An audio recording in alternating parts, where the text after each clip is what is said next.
Bridge निर्माण जोगु ठप हो जाइछि साळंदी जल निष्कासन जहां नहीं रास्ता कोल्हाइछन्ति चाषी 2 दिन में पहुंची अनशन।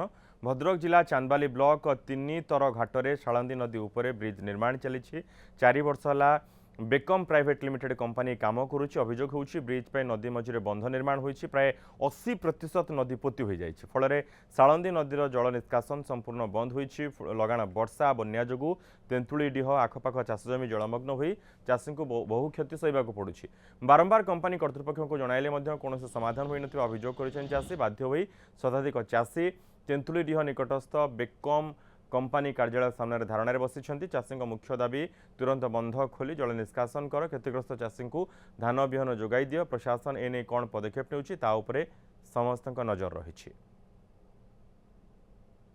बन्या जल से जो बंध बांधी नदी को 80% बांधिकी से माने जल को बैरेज करी रखी जहाँफल कि आज ये जो प्रकोप बन्या ये 10 पंचायत रे से बंध पाई ये समस्त चाषी चाष उजुड़ी जाइए। से उद्देश्य रे ये कंपनी पाखे आम दाबी रखुचु जे आपणकर ये बंध पाई ये चाषी आज चाष उजुड़ी जाइए पुनः चाष करने विहन एवं आर्थिक सहायता किसी कंपनी तरफ कले ये चाषी भाई माने सड़के उठिबे पुणी तार चाष करी तार परिवार हसी उठिबो केमिति सही उद्देश्य रे आज चाषी भाई माने आंदोलन को उल्लेखित।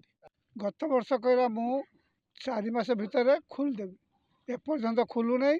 पानी हदगड़ पानी छाड़ा सब आसिक घरे घरे पानी पशिला तापर जमी सब नष्ट है एपर्यंत से खोली नहीं। आम कह कथा से तुरंत से खोली दिया जाऊ।